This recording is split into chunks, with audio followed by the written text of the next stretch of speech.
17 минут. 17, 15, 17. Может, он за это время уложится? Шо? Он может за это время уложиться? Нехуй делать. Чуть. Там же включен микрофон.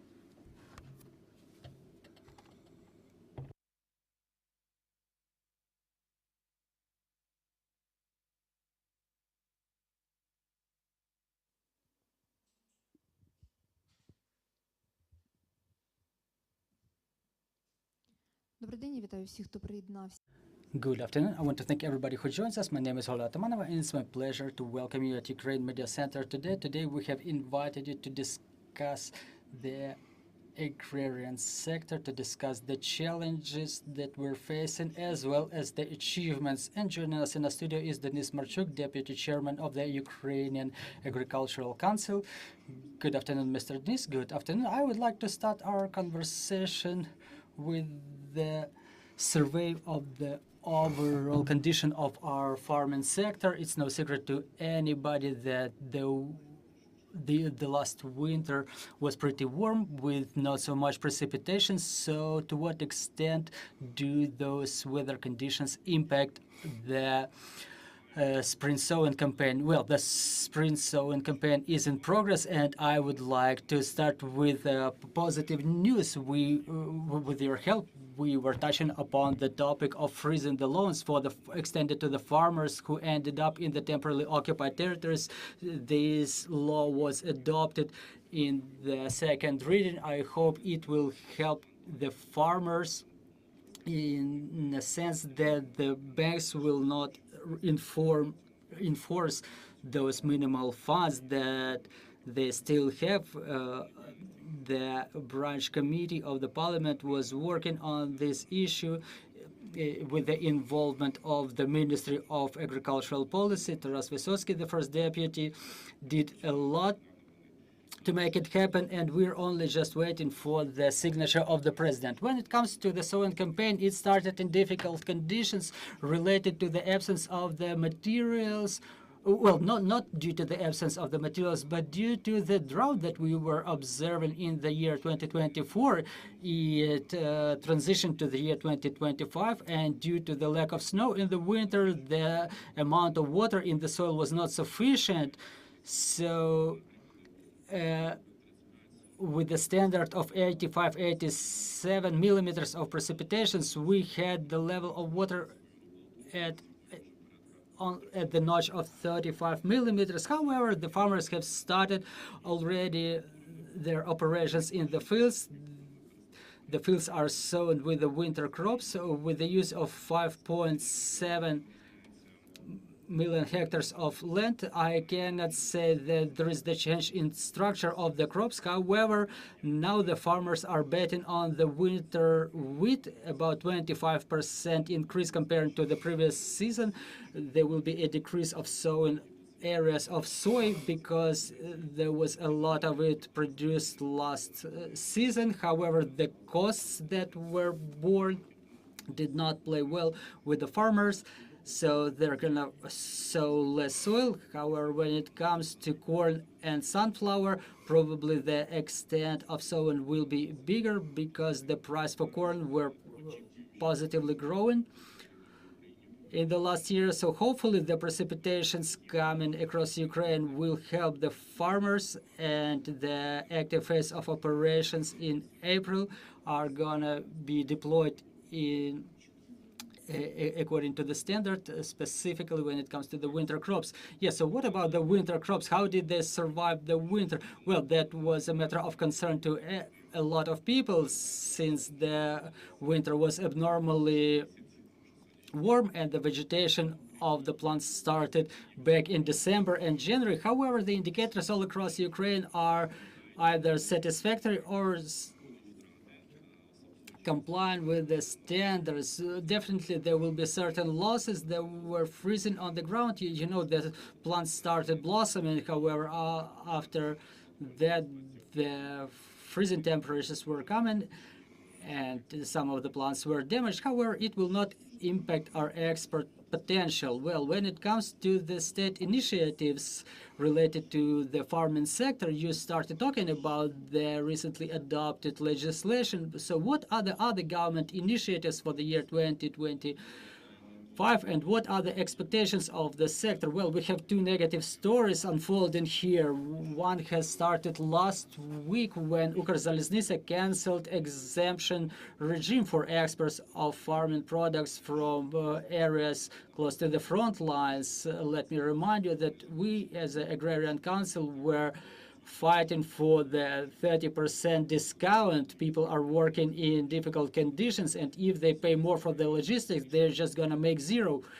And just based on their own thinking, Ukrzaliznytsia has changed the resolution referring to certain activities of the Cabinet of Ministers. However, the Cabinet of Ministers updated no conditions, and we reported to the branch ministry to revert to the exemption conditions, because otherwise the farmers will just have their products grown under the bullets and they will just keep it for themselves. And another problem just this week, it's about minimal export prices for food products. This standard was adopted to overcome the problems in the black market, to make the market prices functioning. There were good conditions. However, the only nuance that emerged today was about the minimal export prices, that they cannot be below the previous month. However, we have to take into account the market situation. If the prices go down in Ukraine, respectively, we cannot sell products at a higher price than they are sold in the world. So when such standards are implemented, it stops the exports, and unfortunately we may get back to the situation when the full-scale invasion has started. The export corridors were not operating, which resulted in decrease of the prices for the products. So we urge to have those conditions changed, because the minimal prices are not implemented for the future contract. They're not implemented for the sowing seeds, and the businesses understand that they can continue operations. However, that new standard that is about to be adopted is catastrophic, specifically for the farmers. So when it comes to the exports, what is the situation for the time being? Are we continuing to export our products? Do we have any residues to be exported so far? What is the logistics anyway, and what is the situation with the logistics? As of today, we've exported 31.5 grain and oil crops. The indicators are lower than the last year, but it's the result of the harvest that is 2.4 million tons behind the last year, but we expect the new marketing year to start in July, and we will be able to export all of the products to be exported to the external markets, unless this resolution on the minimal prices is becoming an obstacle for us. Because if our proposals, our suggestions are not taken into account, it may suspend the exports. So what are the mechanisms in effect for the farmers? What are the financial mechanisms, and are they, in effect, are they efficient? Well, the most efficient mechanism is the 357 program. However, upon the demand of the World Bank, who extends the funds under this program, they've come up with the new conditions related to the greening policies. Now the companies have to comply with certain criteria, and the banks construe those criteria in different way. And those conditions sometimes become unfulfillable for the farmers. And us, as a Ukrainian Agrarian Council, we work on defining those criteria so they're clear and so they're fulfillable, so the program could continue operating. When it comes to the programs of the support, the demining program is in progress within the year 2025, for which about 1 million was allocated. Then there will be more programs in effect to support small farmers who are involved in horticulture and arboriculture. The financial support will be allocated per hectare and up to 120 hectares. Also, there will be exemptions for cattle farming, for the goat growers. So those programs are still in effect, and it's important for the small businesses under conditions of the war. So when it comes to the food products prices, I mean, it's the matter of concern to everybody. What are the changes that we are supposed to expect for, and for which products? Well, now the food inflation is continuing, and this year it achieved the indicator of 13%, which is included in the price of the products on the shelves. Again, the factor of war, it's not going anywhere due to the loss of the logistic chains. Logistic continues being quite expensive and complicated. Expenses for the fuel, for the salaries, for the collectives, because the collectives need to be preserved under mobilization conditions. Those who cannot do it, they try to focus on technology, which entails additional costs.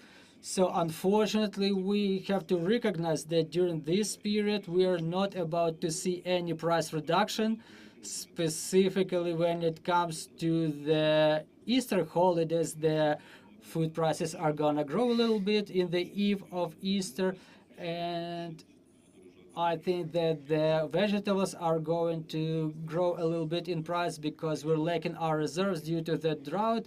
However, high quality imported products will be costly, and as long as the supply is there, the prices are going to preserve at the same level. So in winter, during the frost, the farmers were spending more on heating, which resulted in growth of prices on poultry and dairy products as well as eggs. So I may safely state that there will be no reduction of food prices in these categories. Unfortunately, well, thank you for this survey of what we're having now. So talking about the year 25, I think that every year with the beginning of the full-scale invasion, it had its significant challenges for our farmers and for the farming sector in general. So talking about the year 25, what are your expectations? What challenges should we prepare for as a population and as the farmers?